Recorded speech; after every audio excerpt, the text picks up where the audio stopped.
This week on Givers, Doers, and Thinkers, we talk to historian John Pinheiro about the roots of American philanthropy.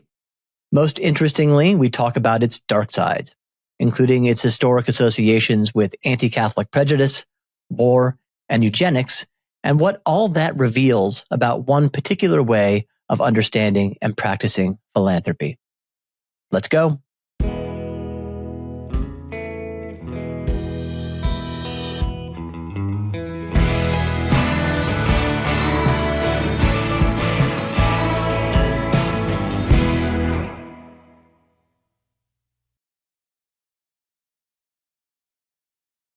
Welcome to Givers, Doers, and Thinkers, a podcast on philanthropy and civil society.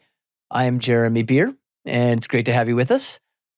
Today is March 28, 2025, and I am excited to have as our guest my friend John Pinheiro, a historian and the author or editor of several books, including one that I really enjoyed called Missionaries of Republicanism, A Religious History of the Mexican-American War.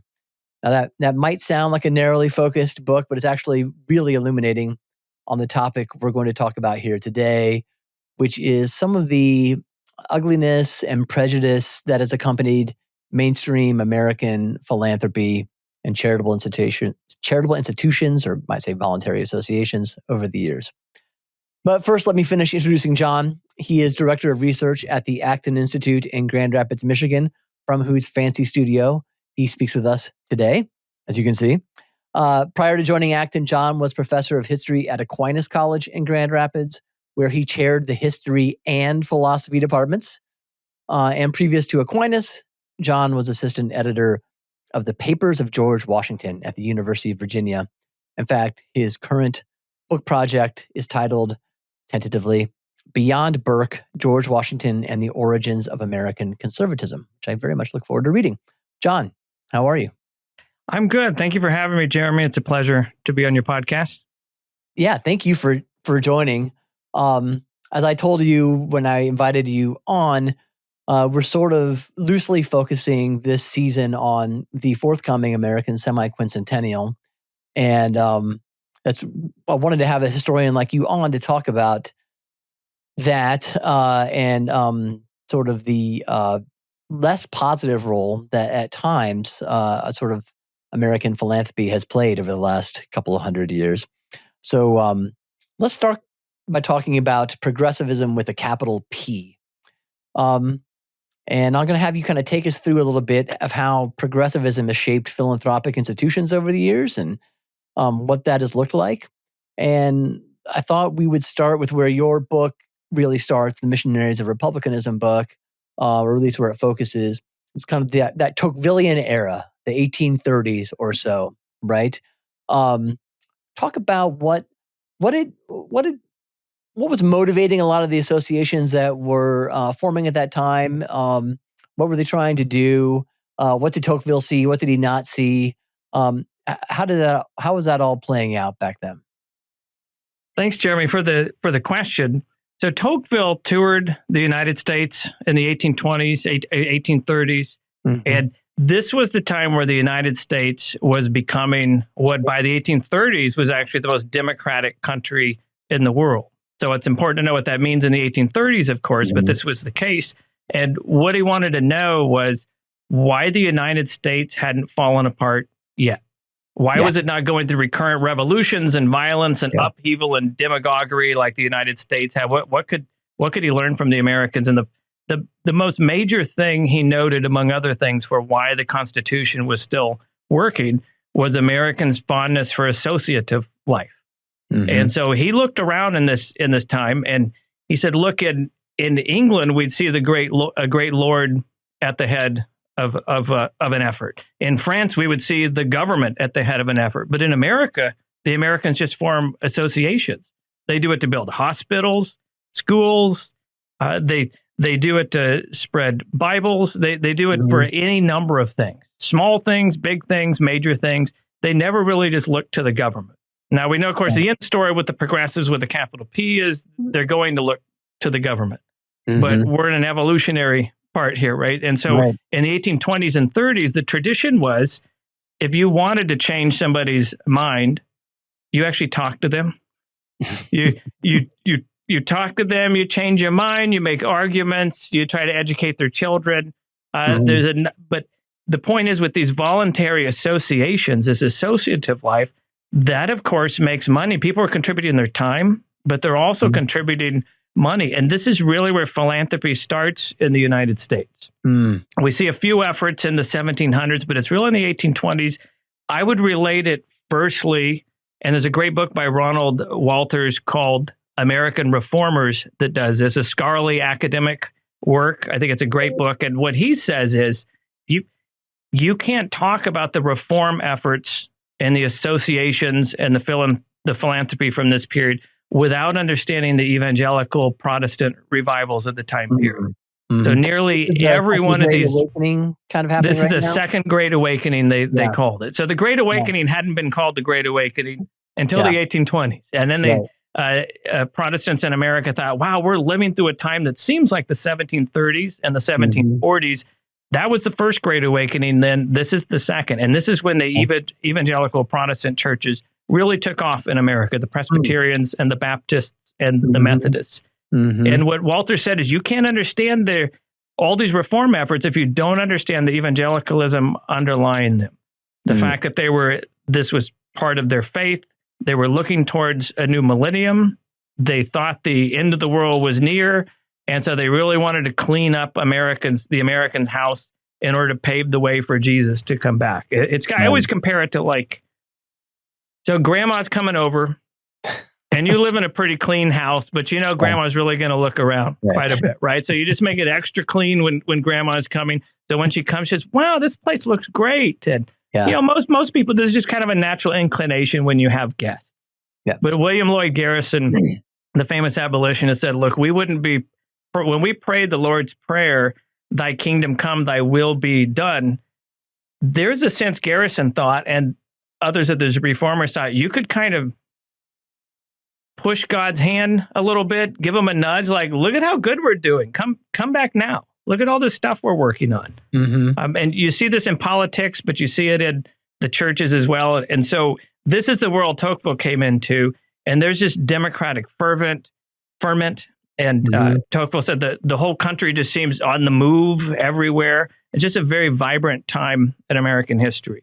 And so for the evangelicals, that means they were funding schools, Sunday schools. The Sunday school movement started at this time. The Sabbatarian movement to stop work on Sundays. This is actually why the post office doesn't deliver mail. Well, I think they do now. So there was on Sundays. There was a pre-Sabbatarian time though when people were working on Sundays. You're saying so 7 days a week, even the post office, and then they rolled it back during this time period. Okay. And this is a kind of Sabbath observance you'd see if you ever read the Laura Ingalls Wilder books, where the two girls have to sit in a chair and Dad swats them if they move an inch on Sunday, and you better not laugh, you better not smile. And at least in the book, in the Missionaries of Republicanism, this is why the Americans are so shocked that Mexicans are playing music and having a good time on Sunday when they're in Mexico, which is a very different culture from what they're used to in the United States. But anyway, so this would include the schools. The schools is in some ways where the dark side, I would say, comes in of philanthropy. Talk about that. Public schools in America essentially were Protestant schools because that was the culture. Yeah. And so what that meant is there was Bible reading in the schools, there was prayer in the schools. And I think there's a lot of American Christians now who would think, well, that would be kind of nice considering the state of our culture. Wouldn't that be great to have a moral culture? Right. But what Catholics encountered, Catholic immigrants specifically, as immigration picked up in the 1830s, what they encountered were efforts that they could not read their Bibles in the school. They had to read, say, the King James Bible in school. They couldn't pray their version of the Lord's Prayer. They had to pray the Protestant translation of the Lord's Prayer. And so there was this growing sense in the 1830s where there had been this kind of latent anti-Catholicism in American history, left over from the English heritage, and it had been dampened down during the American Revolution when Americans fought on the same side against England. And it rises up in the 1830s and joins with this anti-immigrant sentiment, and you get new very American arguments for why we shouldn't have immigration and why we especially shouldn't have Catholic immigration and why you should fund societies that want to spread the Protestant gospel or the pure gospel, as they called it, into the West, into the South, but especially into the West. Everyone knew the future of the country was in the West. So if you wanted to raise money, you would say, look, we're going to save the West and we're going to save it for Protestantism.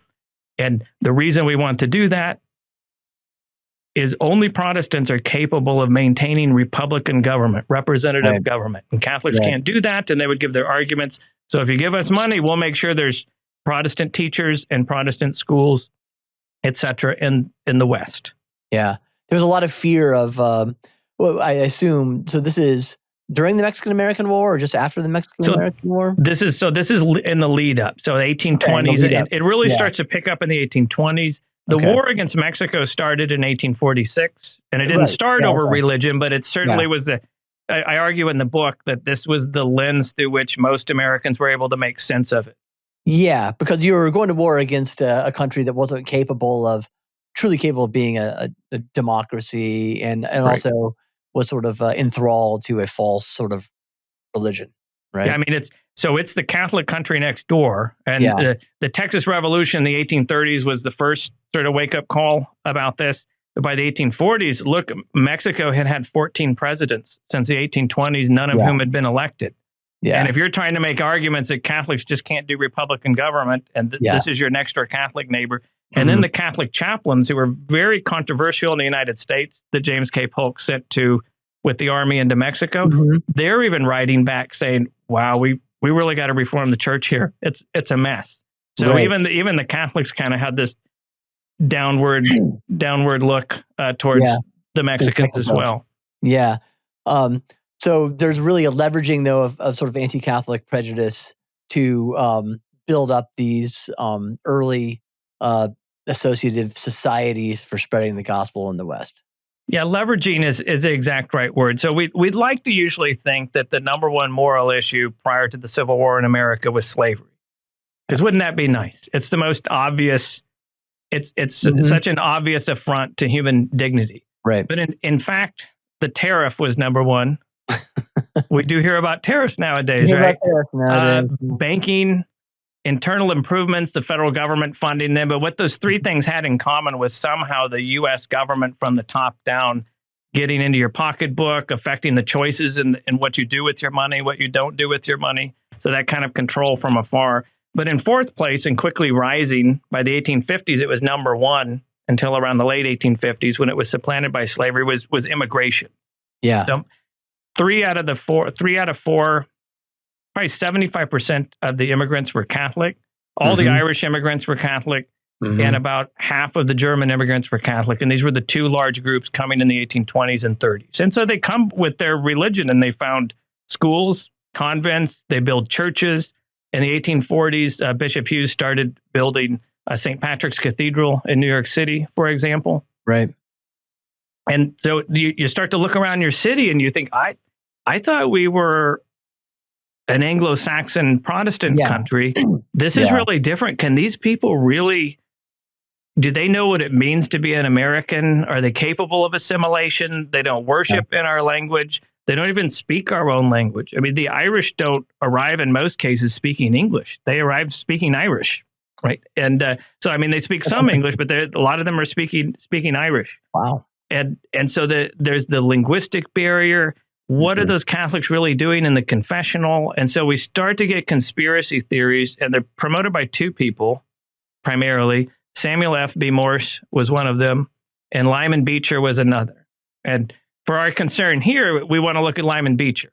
Yeah. Because he's the one who was supporting a lot of these Western efforts, and he would go on tours on the East Coast after he split with some folks over whether slavery was more important than anti-immigration, and he went the anti-immigration route. He went back to Boston to raise money for his Western efforts, and he talked about the threat of Catholicism to the American Republic. He helped propagate the theories that Morse did as well, that the Pope was actually thinking about moving to the Mississippi River Valley. Now, this would have been a surprise to the Pope. I've never heard that. That's wild. Really? So, Okay. well, conspiracism in some ways it's an old American tradition. Yeah, absolutely. Right? We like conspiracies, and if you release all the documents about a conspiracy, it's just say, well, there's probably more documents. So the conspiracy just never dies. But the conspiracy was with the upheavals in Europe and the liberal revolutions, especially by the 1840s in Europe, the Pope's going to get kicked out of Rome. He's going to come here. So what these immigrants are is an advance army. And to use Morse's words, they're led by their Jesuit generals who are well schooled in all the arts of darkness. Indeed. Sounds like something J.K. Rowling would write, I guess. And so people, whether they believed the outlandish part of that or not, what they did think, particularly in Boston, they looked up at the hill at this Ursuline convent that I talk about in the book, this very infamous incident, and thought, that convent and school is not a sign that the First Amendment's great and our Constitution's great. That's a sign that we're letting in the wrong people. And those are all, of course, unmarried, successful women educating some of the cream of the crop of Boston. So one night in the mid-1830s, a mob burned it down to the ground. And then by 1844, there's anti-Catholic riots in Philadelphia. The incident outside of Boston resulted from Lyman Beecher's speaking tour in Boston. And it's one of these things where you say, well, did he tell them to go do it? No, he didn't. But he called the Catholics an existential threat and said, this is why you have to give me money. And they thought, well, I can't give him money, but I can go burn down that building. I can do that. I can go beat up some nuns. I can do that. Yeah. And fascinating. What percentage of Americans, how popular was sort of anti-Catholicism, or at least anti-immigrant Catholicism at the time we're talking about? That's a great question, because when we talk about, I'd say, anti-immigrant or anti-Catholic sentiment, we always want to recall that Catholics could own property. They could own guns. They could do all sorts of things, particularly African-American slaves couldn't, but also African-Americans in other places, and free blacks in the South, which numbered in the hundreds of thousands by the 1860s. So we want to have some perspective here with that, and also with the Latter-day Saints by the 1830s and 40s, who there was never a Catholic extermination order, but Missouri had a Mormon extermination order. So, kind of want to keep some perspective there.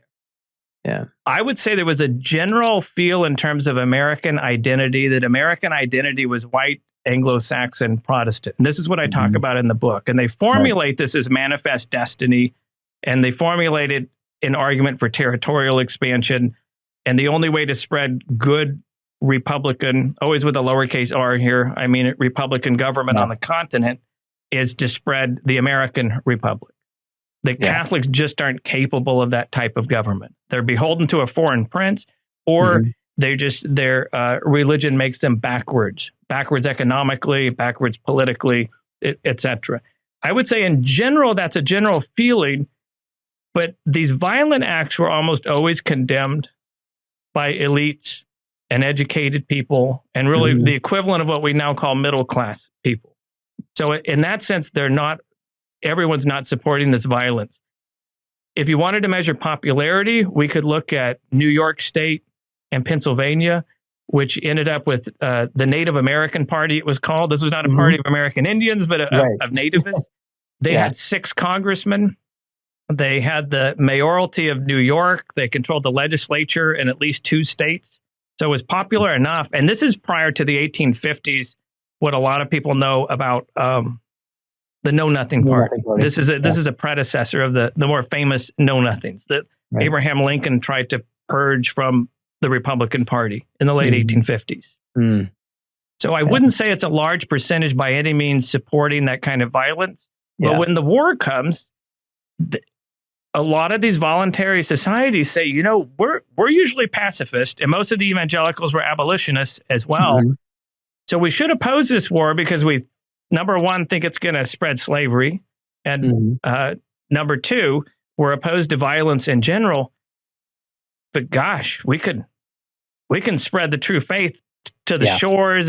As you start to see chosen people rhetoric and pushing the Canaanites into the sea. And so a lot of these missionary organizations right around 1845 or 46, this is how they raised money then. They toured eastern cities. and talked about fund me so I can bring Bibles into Mexico. As soon as our armies are done, I'll go in there with the Bibles. I'll go in there with the tract. So this would be the American Home Missionary Society, the American Bible Society, and the American Tract Society. And then there was at least one that was, I would call it almost like the non-military wing, or maybe almost the military wing of the Native American part. And that was the American Protestant Society. Oh, okay. So they would be kind of involved in some of the violence at this time. But those other missionary societies, I guess my point is, when you want to raise money, and in an age of rising demagoguery, you can engage in demagoguery to do it. It's the sense of crisis. It's the apocalypticism. It's the finding somebody who's the problem. You give me money, I get the problem out of the way. Yeah. And it's a short-term kind of thinking, of course. Yeah. It's certainly not a kind of thinking where that thinks of the primacy of culture and changing the culture over the long haul, or talking to people, or morally persuading people. And it's very much saying, well, let's just go in the wake of our armies. And you give me money, and I'll make sure in the West there's Protestant schools and no Catholic schools. It's interesting that this early date, 200 years ago, this sort of this particular form of the American genius, arises, right? Right. There's a certain kind of, it's new.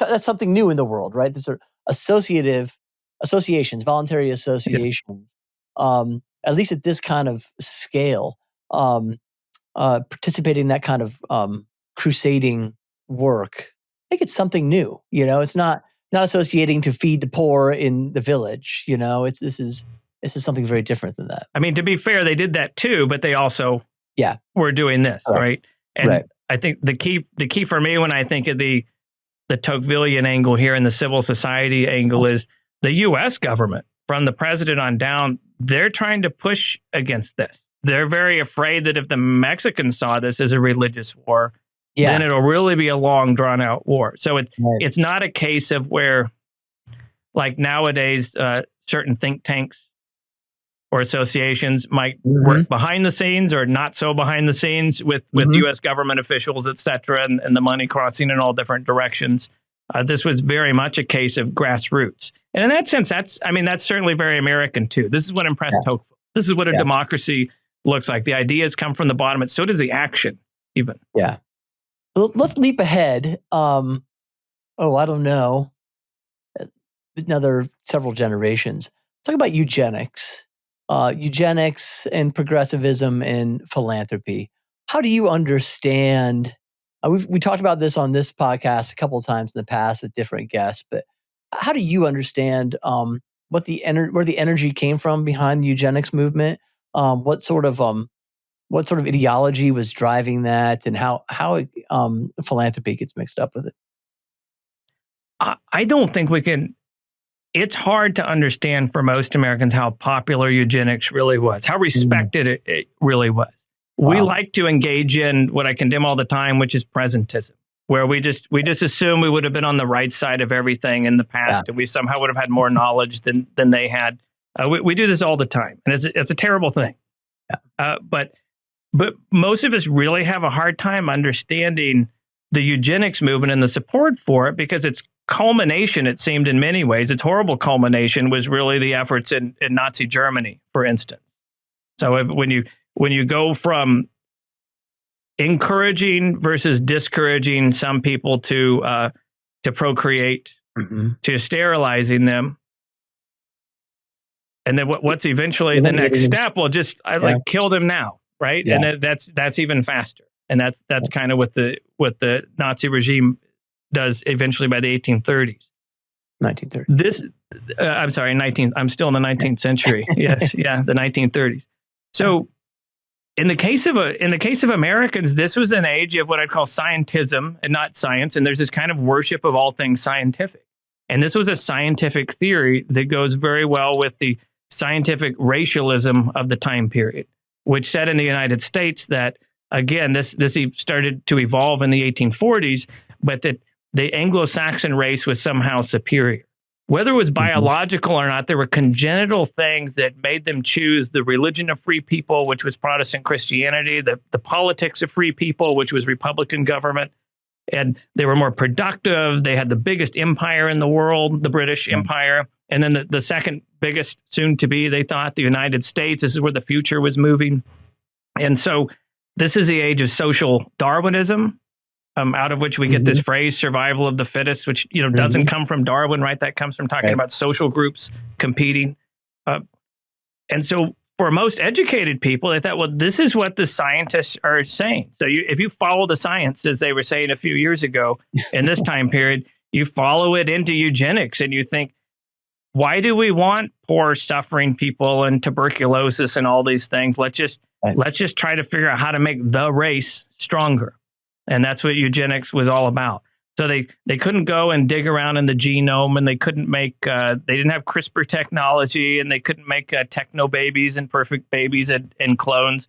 But what they could do is figure out who they thought was inferior and didn't deserve to breed. So they would talk about the feeble-minded, and they would talk about others. And so where philanthropy gets wrapped up in the eugenics movement primarily was giving funding to this kind of research in the United States and abroad. As you know, Jeremy, better than I do, how the United States is the most philanthropic country in the world. At Acton Institute, when we talk to other think tanks around the world, and in every case, like we can't, it's hard to get people from their own countries to give to them. It's just not in their culture, but it's really an American culture.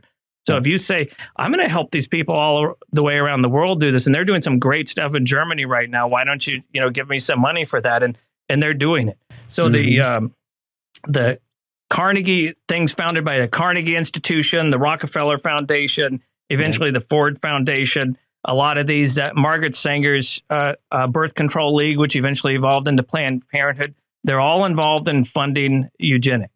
And what are they funding? Well, in terms of policy, they're funding court cases in favor of sterilization laws, which are being challenged in various states. So forced sterilization laws, for instance. And eventually those are overturned, and people nowadays they're horrified that this could happen. But this was a respectable thing at the time. That's right. And Indiana led the way in forced sterilizations, if I recall correctly. And there's a famous Carrie Buck case, Buck versus Bell. What do you What's the ideology here? This sort of, how do we get from philanthropy, charity, helping, this more modest scale of helping people, to this big thinking, like, let's save the race? Like, what's that shift? I think that's where we move into the capital P progressive. So, right around 1900 in the United States, by that time, we have a college-educated, white-collar populace. The middle class has been created, and they're a professional class, and a modern professional class, and an urban professional class. And what they've learned in college, what they've learned in universities, is the way you do things is you engage in a study. You engage in a study of a problem, and once you engage in the study, you know exactly what to do, and then all it takes is action, and the action takes money. But once you put the two together, you can solve problems that nobody had ever solved before. You could solve poverty. Jesus might have told you, hey, the poor are always going to be with you, but he was mistaken, and we know better. And here's why. So we call this now the technocratic mindset, this idea that there are people who can be omnicompetent, and they're going to work for the government because only the government has the top-down resources to do this, so that philanthropists were no longer talking about voluntary societies from the bottom up, trying to do good. Even if they have good intentions and bad results, even if they have bad intentions, they were still bottom up. By this time, it's the inclination is a top down. This is the time period, this progressive era, Theodore Roosevelt, et cetera. This is the beginning of when you answer that question. Well, what needs to be done about this? I don't know. Let's see what the government can do. This is when that starts, and it picks up all the way through the 20th century. So I think it's an anthropological problem in the sense that they believe people are capable of the amount of knowledge necessary and the expertise necessary to solve problems, and that all that was lacking in the past was will, maybe knowledge, but also will. Scale. scale. Maybe. Sure. Right. But really, ultimately, who's going to have the guts to do this the way it should be done? Yeah. And right? I come to you and I say, you want to eradicate hookworm in the South? Give me money. And so that's fun. And that's a great thing. They're working on hookworm and tuberculosis. They're working on a number of things at this time. There's a whole movement to fund schools for African Americans, for instance, to try to, equalize educational outcomes, et cetera, at this time. So there's a lot of amazing good things going on in essence. But it's that kind of model where the top down people, the people at the top, just don't really have the knowledge. Yeah. But not only do they not have the knowledge, what they're doing and the way they're doing, it's actually damaging the very thing they're trying to help. Right. Yep. And it also erodes the sort of habit of associating voluntarily to take care of problems on our own. And it kind of erodes democratic habits. Yeah, Tocqueville you hollow out the middle, right? And then there's just you and the state. Yeah. And so in the name of protecting these individuals, there's nothing left that can really protect them. Now you just have to rely on the state. So eugenics is an example of sort of the technocratic mindset without regard for the human person. There's no inbuilt parameter there that will hold on here. There's certain rights at play. There's a certain dignity being assaulted through the eugenics program. You make the point that there's another example of that you would point to now that kind of is a similar technocratic mindset and a similar example of good intentions that actually harm people. What would that be? So that would be there's much in the modern environmental movement that would match up to what you said very, very well. So I'm not talking about conservation. Right. I'm not talking about efforts to stop in foreign countries. This doesn't really happen in the United States, but particularly in places like Nigeria, where there's a lack of the rule of law and clear title to land, so that foreign companies come in and destroy forests and destroy farmland and leave behind toxic runoff, et cetera. We're not talking about that. We're talking about a movement. I mentioned apocalypticism earlier that preaches an environmental apocalypse. And the only way to overcome the apocalypse and get to the environmental millennium is to give them money. And so these are folks who have this faulty view. There's two ways I would describe it. There's two faulty views of the human person at play here. One is we're omnicompetent gods. We can overcome nature itself. What I make of nature is what I make of nature. Like I can do it. Nature doesn't matter. But then there's the person, not the person as God, but this would be the person as scourge and demon, and we're like an infection on the earth. I actually have it. So the founder of Earth First said, quote, "Man is no important than any other species." Sir David Attenborough, who's very popular for narrating nature shows, has called human beings a plague upon the earth. Paul Ehrlich, "We need a new civilization. This is an environmental crisis. What's it going to solve?" I'll just quote him here.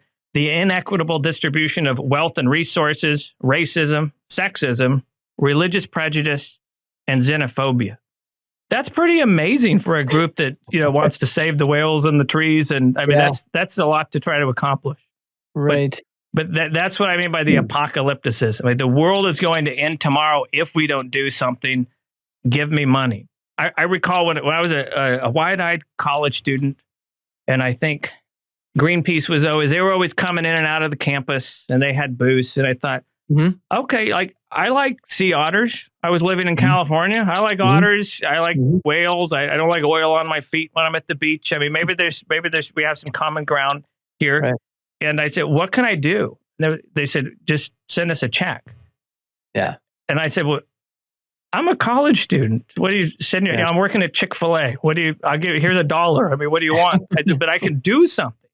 I mean, I understood that I could donate my labor. Maybe there's something you want me to do. Isn't there a sign I can hold up? Can I go protest something? Like, just send us a check. Yeah. I remember getting on the phone with Greenpeace. It was in the end, give us a check. And that's when I realized that they just wanted a check. Yeah. I'm not the sure. First time they said it, that's what you realized. That's what they meant. I'm pretty smart. It took me a little bit, right? Well, what I like about your point is there's this combination of two things that are exactly the opposite. And this wouldn't just be the only example. One, a too high view of the human, that we can solve. This is the Hayek has a great critique of this, right? That we can gain enough knowledge to solve something so big that's so beyond what anybody could really do. But that we can do that. From a few of us sitting here, or we can write the Constitution for your part of the world across the world. We can solve all these issues you talked about. There's a too high of a view, and then there's this too low of view, right? We're a plague, we're a scourge. Human beings are. The earth will be better off when we're all, extinct. It's a crazy combination of views. Well, that's why when the Greek wisdom was moderation in all things and temperance as a virtue, and here you see this is certainly not the golden mean, right? It's two extremes. Now the latter extreme, though, where humans are a scourge, you notice there's always somebody who, to borrow Vladimir Lenin's terms, there's always somebody who's got to be the vanguard, right? The workers can't really run things. I mean, they're good to have a revolution, but they're not going to run the revolution. And so that idea that there's somebody who is, as Eric Vogelin called it, who possesses that Gnostic secret knowledge. They have the secret plan. They have the know-how. This is the connection to the progressive era, but even earlier, the idea of rule by experts.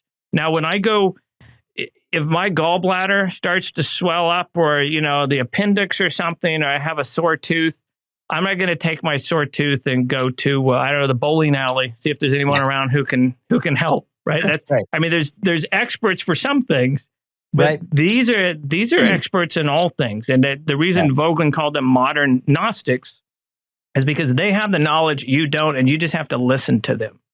Mm-hmm. And even when their results cause damage, either to the environment, to the human person, to the dignity of the human person, they'll ignore that, because if they don't ignore it, then they have to admit that they're not a small subset of the first half. You're the omnicompetent God. Yeah. Right. What I think the interesting connection you're making here is that the rule of experts is always driven by apocalypticism, right? The reason how we drive you to accept the rule of experts is to put forth an apocalyptic scenario that justifies it. Is that fair to say? Yeah, I think that's the downside of democracy. And again, Tocqueville, of course, identified this as well. That what's the easiest way to get somebody's vote? Have them read a treatise on government and take 5 philosophy classes, or to say those people are damaging exactly what helps you flourish and thrive. If you elect us, we'll take care of those people. And so you extend the crisis, and politicians on both sides of the political spectrum in the United States do this all the time. They've done it with race, they've done it with abortion, and you never really quite solve any of the problems you say you could solve because the other people are causing the problem. So it's just Aristotle identified this, right? It's just demagoguery, and of course it works, because we're not omnicompetent gods capable of perfection. We're creatures who have flaws, right? Yeah, and limitations. And speaking of that, before I let you go, I wanted to make sure we had a chance to talk about another philanthropic initiative of questionable moral legitimacy, or it would be some of the work you've brought to the attention of the U.S. Catholic bishops, I think, recently on foundations and their collaborations with certain international institutions regarding population growth and things like that. Can you talk about that work a little bit? Sure. So the Catholic Church, of course, is a worldwide organization, and the bishops in it come from a multitude of experiences in nations around the world. Like the current Pope, the Bishop of Rome, Pope Francis, they come from Argentina with the Peronist background in Argentina and the economic troubles of Argentina and how government has worked or not worked in Argentina. They come from the United States. They come from Europe. One of the things Pope Francis talked about in his very popular encyclical Laudato Si was saying how there's ecological movements, and they defend the integrity of the environment, which is a good thing, and they realize people are connected to the ecological landscape they live in, but then they won't apply those principles to human life. And so we can't save the world by killing people. For instance. I mean, that seems simple, but do you need to kill or experiment? Do you need to experiment on humanity like eugenics to save it? Do you need to kill a certain number of people in order to save the world? Do you kill humanity to save the earth from destruction? However, Pope Francis has also promoted working very, very closely to the United Nations and many of these international bodies and agencies. And what I have told bishops is, I just said, maybe we need to cooperate with these agencies and with the UN. We meaning, I'm just speaking as Catholics here, talking to them. Maybe Catholic bishops should cooperate, and maybe they shouldn't. But you have to know who you're working with. The UN as a political project requires compromise, and so what we see in the UN Declaration of Human Rights, there's guidelines produced by the World Health Organization on human reproduction that promote abortion and sterilization and birth control in the name of zero population growth, in the name of human development. In the Netherlands, the country of the Netherlands partnered with the UN Population Fund on, they usually call it sexual health or reproductive health. Sometimes the Bill and Melinda Gates Foundation does this as well. Sexual and reproductive health. The World Economic Forum talks about the dangers of overpopulation. This is not the integral ecology that Francis and previously Pope Benedict talked about. So, I mean, my point is, be careful who you're working with, because maybe 50 years from now, people will look back like we like to look back on our high horse about eugenics and say, I can't believe they thought you just had to kill people and sterilize people in developing countries. Like, this is how you're going to save the world. And this is the World Health Organization. Jacques Maritain, the French philosopher, pointed this out, who helped write the UN Human Rights Guidelines, kind of translating Catholic understanding of the human person into secular language. And he had said that, the problem is we can all agree at the UN that people have rights, as long as we don't dig too deeply into what the rights actually are. And it turns out you can drive, now I'm putting words in his mouth, but it because it's a compromise document, that Declaration of Human Rights, you could really drive a truck through the holes in it. And that's a problem. So that's just a word of warning to say, if you look at it's the UN Development Goal. I had written it down in notes, but I've mistaken. I moved it somewhere. But the UN development goals that have to do with having nice cities and comfortable cities, and you dig down deep, and that's where all the things that I think I would argue run contrary to human dignity are to be found. And there's private philanthropic organizations connected, but also governments, including the U.S. government. I would add. So no, it's good. I'm glad you've brought that to our attention and talked about that a little bit, John. And thank you for, we celebrate the tradition of America's private philanthropy a lot, and rightly so, especially as we approach the semi-quincentennial. But I always like to remind people what the dark side of that has been.